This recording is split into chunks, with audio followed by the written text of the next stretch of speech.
Okay, we are live. Hello, everybody. Welcome to another episode of Leadership Live. We do these every other Friday, and I'm here today, as always, with Chris Pinkowski.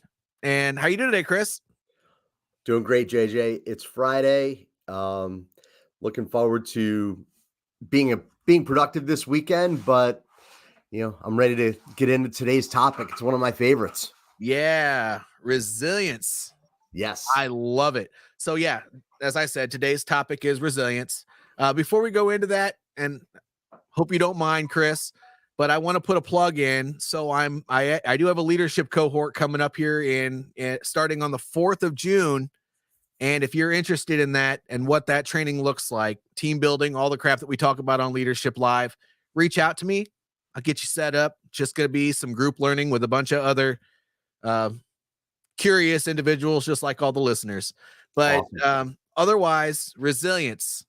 What does resilience mean? To me, it's just the ability to bounce back from adversity. Pretty much. What do you think? That sums it up. It's your ability to recover, oftentimes recover quickly when something negative is happening so that you're able to get back on the right track and get back towards the goals that you have set out for yourself. Goals. It's Yes. Always keep your eye on the prize. Keep the end in mind. And anytime you're developing any goal, I will say this: setting up a plan doesn't mean it's ever going to go that way.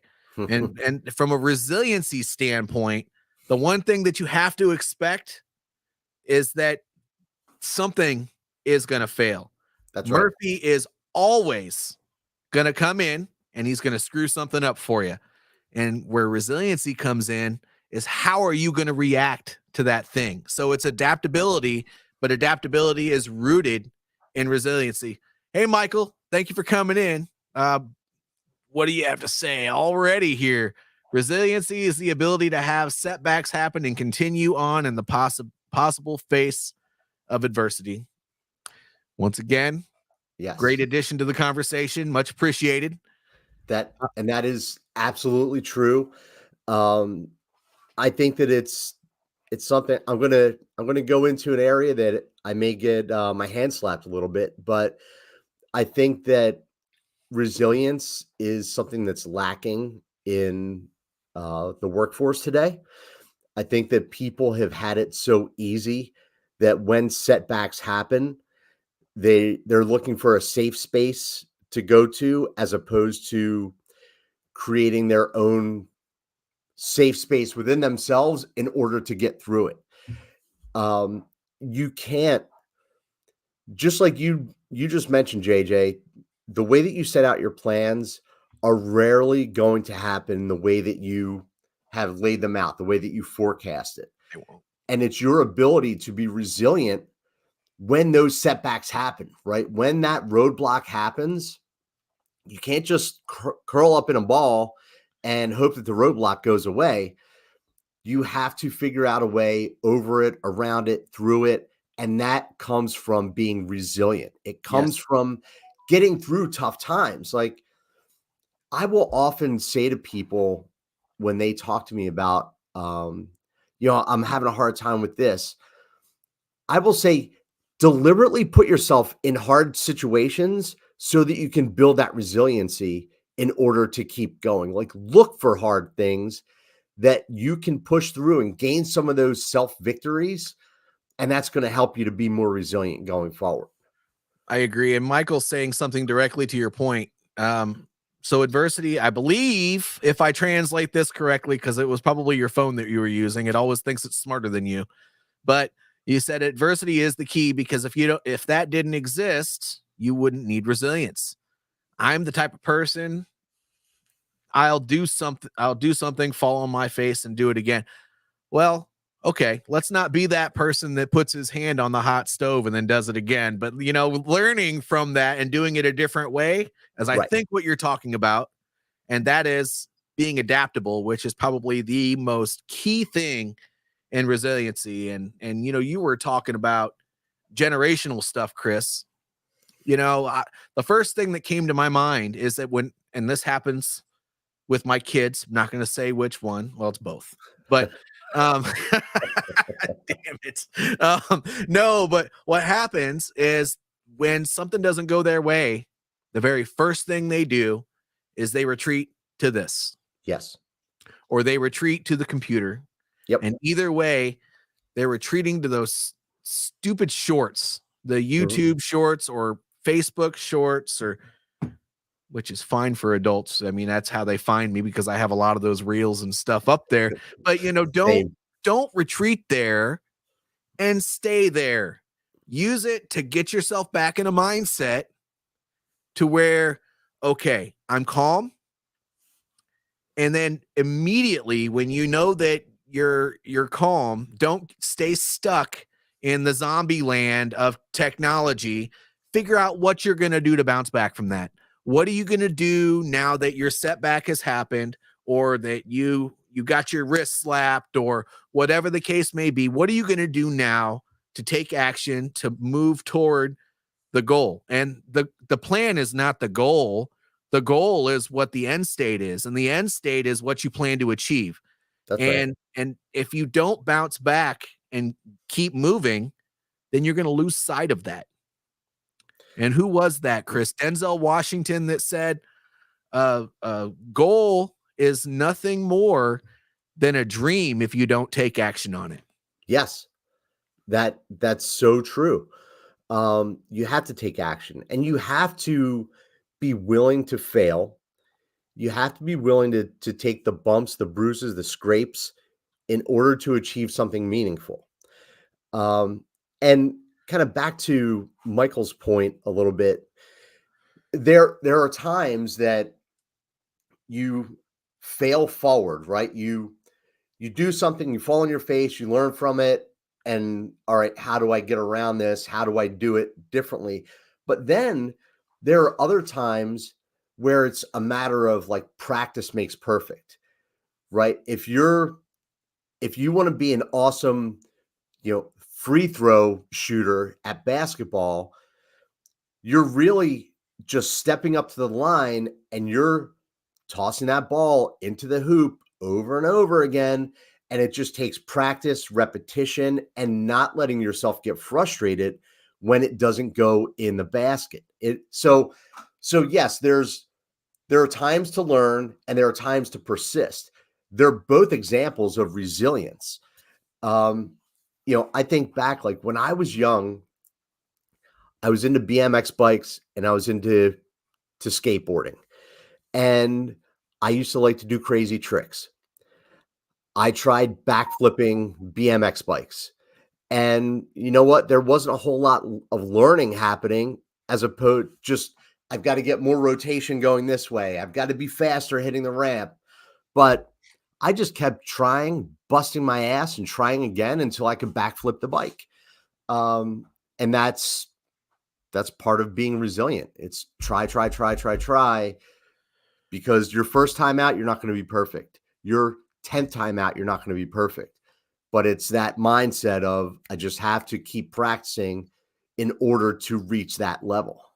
Yeah. And that takes a lot of takes a lot of mental strength to be able to do that. What comes to mind? Oh, let me turn this off here. I like Michael's comment, but I'm going to get rid of it.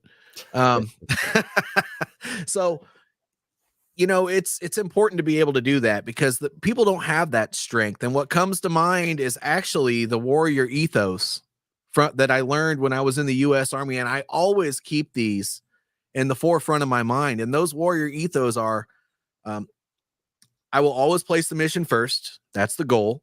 I will never accept defeat. Well, that means you want to win. Mm-hmm. Doesn't matter what it takes. I will never quit. Well, I think that speaks for itself. And I will never leave a fallen comrade. So in other words, from a leadership standpoint, if you're a member of a team, not only are you not willing to quit, you're always going to keep the end in mind, and you're going to make sure you're bringing everybody else with you. Yeah. And if you're doing all of that, then you're not just building resiliency in yourself, but you're building a resilient team. That's an awesome point. So there's one thing about resilience in yourself, right? And you can demonstrate that as a leader. We always talk about lead by example, but I would love to talk about how, as leaders, do you help people to build that resiliency? Because I think that that's something that people are frustrated with. I hear this from people all the time that, I've got a soft group of people that are working in my organization that I'm trying to lead, and I keep hitting my head against the wall because I'm resilient. They're not. How do I build that up in them? Well, you can correct me if I'm wrong, but I think it's just one approach. Is I think that you, just like anything else, you have conversations around the things that are going on that you notice. Yeah. And by the way, you need to develop that. The first part of that is developing that human connection with everybody on your team. You need to have some sort of a relationship with everybody that's on your team. And then, investing in them by saying, "Hey, I noticed this. Let's come together and figure this out." And let's make sure we're not giving up on things, that we're moving forward on things. And if you have problems with that, grab a buddy, come talk to me, go. I mean, if it's just in the moment and there's another manager around, grab somebody to make sure that you are getting the help you need to move forward and accomplish your goal. And if you drive that home over and over and over again, it's almost like making sure people understand where to get mental health. If they understand the ideas behind becoming resilient, then eventually they're going to get that help and they're going to become more resilient themselves. And with the mental health thing, I talk about that a lot on my other podcasts. If somebody knows where to get help and they know what the warning signs are to look for within themselves, and they will receive treatment. So, I mean, it's just like a revolving door. It works for everything. Awareness and education figures almost every problem out. You're right. And it's also, I agree with everything that you just said, right? You have to have that human connection. You've got to have reinforcing conversations. You've got to, I don't know, for lack of a better word, give those pats on the back, right? Hey, let's recognize when we're doing well. Let's be constructive about things that we could do better. Keep a positive Yep. attitude when you're talking to your people about overcoming these obstacles. Uh, but there are times, and it depends on the industry and the job and things like that. There are times that you need to cut mentally weak people loose from your team. Not everyone is cut out for the same team, and if who you're leading needs to be super resilient and people don't have that in them, it's not easy to fire people. It really isn't. But for the sake of the entire team, not everyone fits. And you need to be resilient enough to recognize that and take those steps once you've exhausted all of your other corrective actions. Yes. And what, by the way, everybody who's listening, what Chris is referring to when he talks about those other actions is giving them opportunities to grow by having conversations around these things, making a plan for improvement with the person that's having those problems, taking all of those measures to make sure that you are helping them to get to where you want them to be and where they need to be able to accomplish the mission. But not everybody can get that way. And No. and I like Michael's approach that he's taken here, and it's really, really good. I love including you in my shows, Michael. This is great. Keep up the good work, my friend. I think when you have a team, you're resilient, and show them your heart. It becomes infectious and makes you more resilient. That makes the whole team more resilient. And what you're talking Right. about is inspiring your team. And Yeah. you don't inspire your team by being a dud at the top. You inspire them by leading by example. And so if you're not a resilient person, if you're meek, if you're shy and you buckle under the pressure, your team will think it's okay to do that. And so when it comes time to step up to the plate, you're going to have those people that always do, but then those people that struggle with that, and maybe they're more likely to fall short, they're going to think that it's okay to do that because they see you do that. Mhm. Don't be the one. Be the one that rises to the occasion instead of falls below the standard. Yeah, and excuse me. You know, with putting your heart into it, that that also leads to, being able to read the room. It has that component of emotional intelligence that we've talked about, we've covered on live in the past. Um, and being able to control your own speed, right? Throttle how fast you're going, how slow you're going, how you're bringing other people along, because you may be ultra resilient, but you you might need to take your foot off the gas sometimes in order to bring other folks up with you. So it's there are so many different components that come into resilience and how you go about it. There's another side to that, right? And it's not just doing it for your people, but sometimes, it's taking the next steps to have conversations that are very, very difficult. We've done an entire talk on this, Mhm. but there are times, and the only reason I'm thinking of it is because somebody put a post on it earlier this morning, and it's in the top of my mind. But difficult conversations or approaching a situation that is uncomfortable. I won't even call it a difficult conversation. Approaching a situation that's uncomfortable. Do you know how many people are out there that will they'll acknowledge that situation exists, Yeah. but then they'll be like, oh man, I'm just going to have to let this work itself out. Well, you need to be a resilient person in that situation, because whether you realize it or not, that's a situation that you just gave up on. Mhm. Instead of falling back, move forward in that foxhole and attack that conversation with some strategy. Yep. Understand the importance of it, because it wouldn't if it didn't come to the top of your mind initially, then it wouldn't have been important. So the fact that it sat there for a second and lingered with you means you have to address it, even if it's only for a couple of seconds. That's another part of resiliency.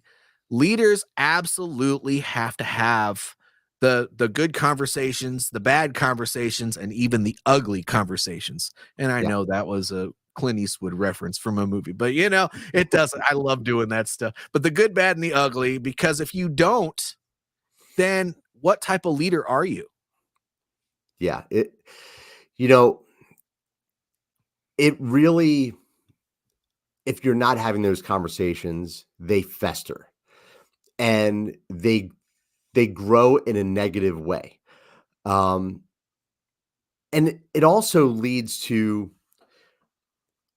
some people address things at a surface level, but that's just one tiny step above sweeping it under the rug. You need to be strong enough to dig in and get to the root cause of the issues, right? You can't just say, okay, this is what seems to be going on. We're going to make this slight corrective measure without understanding what's leading that problem. And if you're not resilient, if you're not curious, then you're not going to get to that root cause and wipe that problem out, like, at the base. You're only covering it up and it's going to come back, and most times it's going to come back even bigger, and it's going to bite you right in the rear end. So it's funny because we're having this conversation and you and I are in the same sheet of music, but Michael's on the same sheet of music too. He said sweeping problems under the rug can become a landmine that blows you and your business to pieces. By the way, I Absolutely. love that analogy. I like to blow things up, but um, I think all of us dumb rednecks do at one point or another, but that's beside the point. But you're absolutely right. If you don't address something, it's almost like a problem within yourself. There's also emotional resilience, right? Which is part of EQ. Mhm. And if you don't address those problems, I'm going to take that away from the business and away from other people. if you don't address your own, if you don't take care of your own house, I'm not talking about the one that you live with your wife, your kids, your dogs, and your goldfish. I'm talking about the one that's in here, your heart and your mind. If you don't address the stuff that's going on with yourself, then exactly the same thing will happen.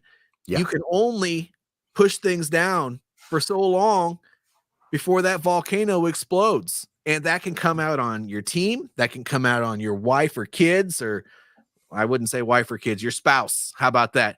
Yeah. But I mean, when that happens, that's also another form of resilience, knowing when to take action on something.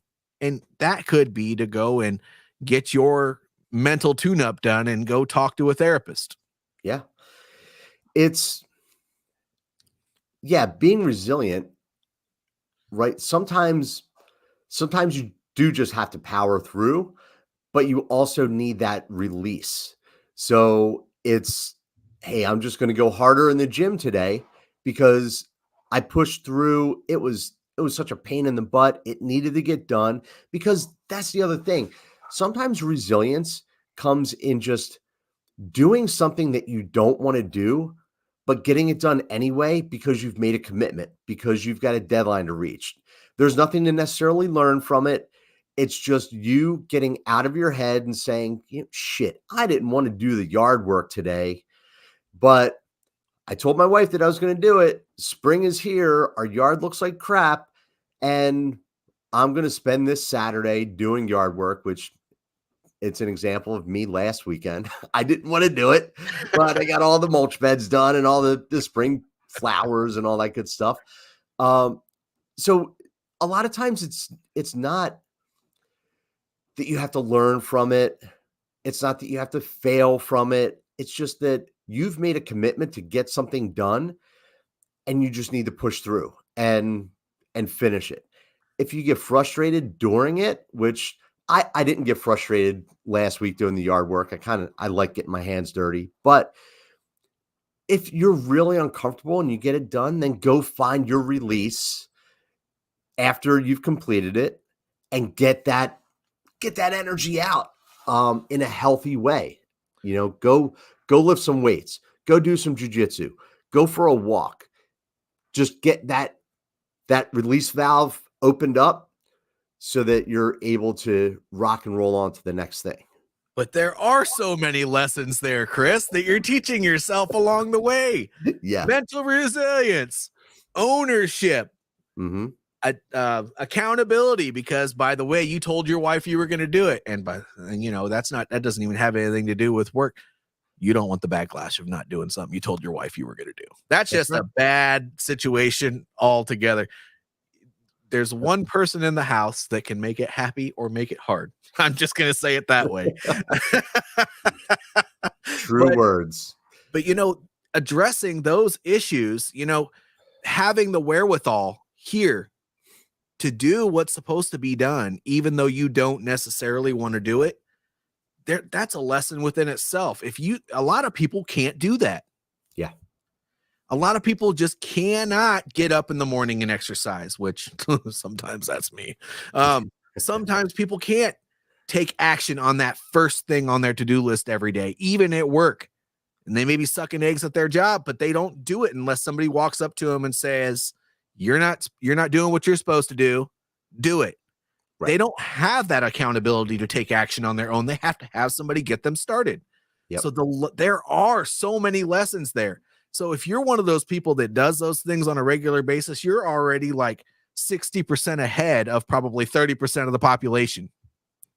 Yep. I don't know how to do that math, but it sounds right to me. I don't know if it's there. By the way, there are absolutely no statistics that I've looked at to back up anything that I'm saying right now. This is just my opinion. The other side of resilience and mental toughness, I think that they go hand in hand. You can swap those two phrases, words, and they pretty much mean the same.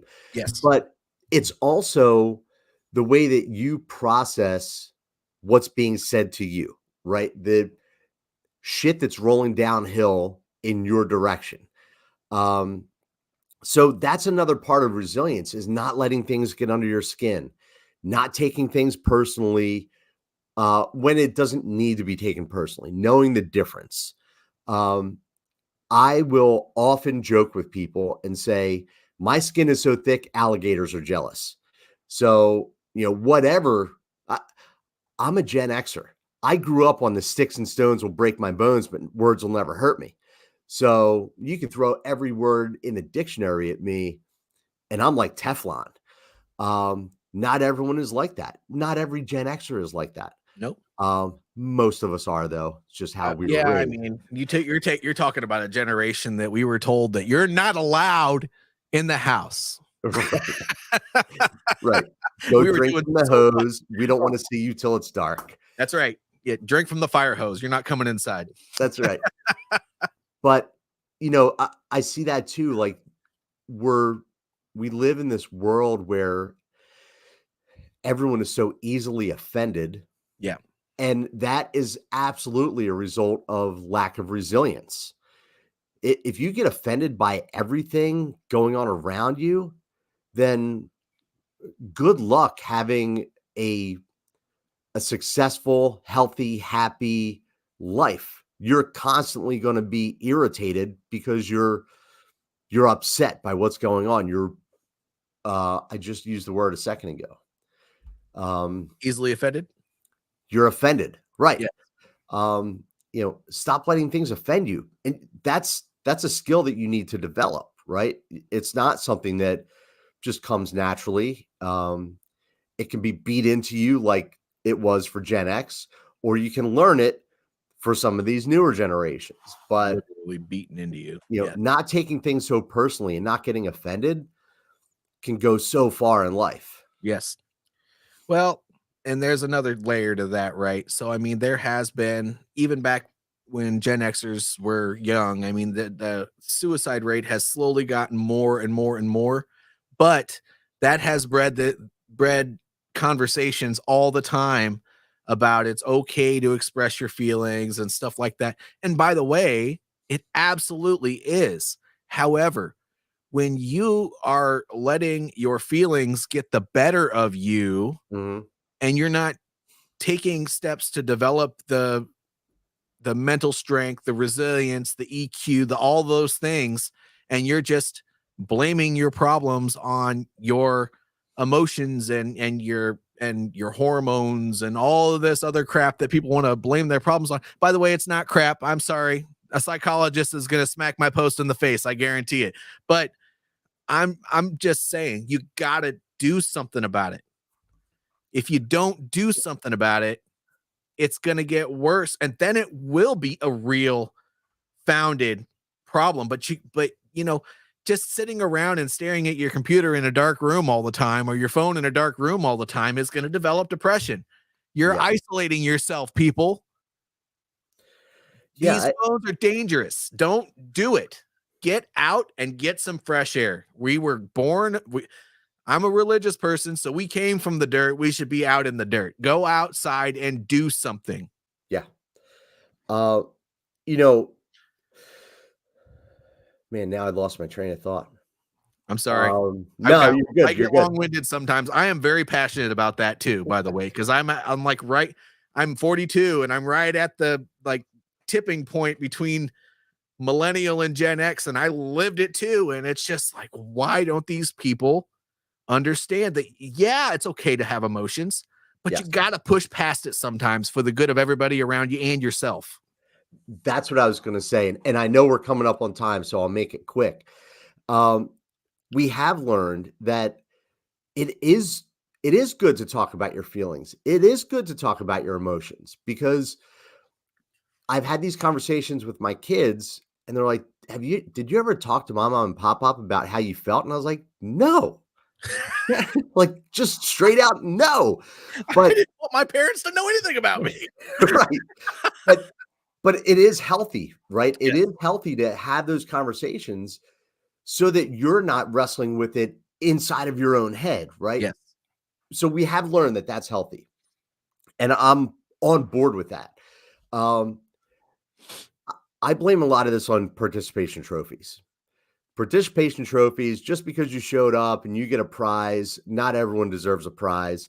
I think that has led to this lack of resilience because there's no need to put in the effort. You fail, you get beat up, and you still get a prize. That's BS, in my opinion. But, Correct. so that there's balance, right? There's good and bad. Let's talk about our feelings. That's awesome. Let's not let our feelings rule our lives. And let's figure out how to moderate that so that we can be resilient and tough and push past difficult situations. Yep. And by the way, Michael, thank you for all your comments, man. Yeah. You're right. It's important to have balance with your emotions. It's important to understand that, you can't lean on your masculinity or your femininity. I can't even say that word, but you know what I'm saying. Femininity is that anyway. That's But correct. just making sure that you have support mechanisms, people around you that you can talk about things with. Don't lean too deeply into those emotions. Understand that they can trap you. Sometimes you just need to take action and deal with the emotions when you're done. Yeah. And it, that may sound harsh, but if you've ever been in the situation where you just broke down in tears and didn't get the job done, then you'll know exactly what I mean. But I mean, we've all done it probably at least once. But we're over Yeah. 30 minutes. That doesn't mean, by the way, that you're a bad person. You just have some things to work on. Yeah. We But all have things to work on. yes, None of us are perfect. no. And to close it out, resilience is just taking whatever adversity comes your way and just figuring out how to get past it, whether it's a mental thing or a physical thing. It doesn't really matter. You do it for the sake of you and your family, and if you're in a leadership position at work, you do it for the sake of your team.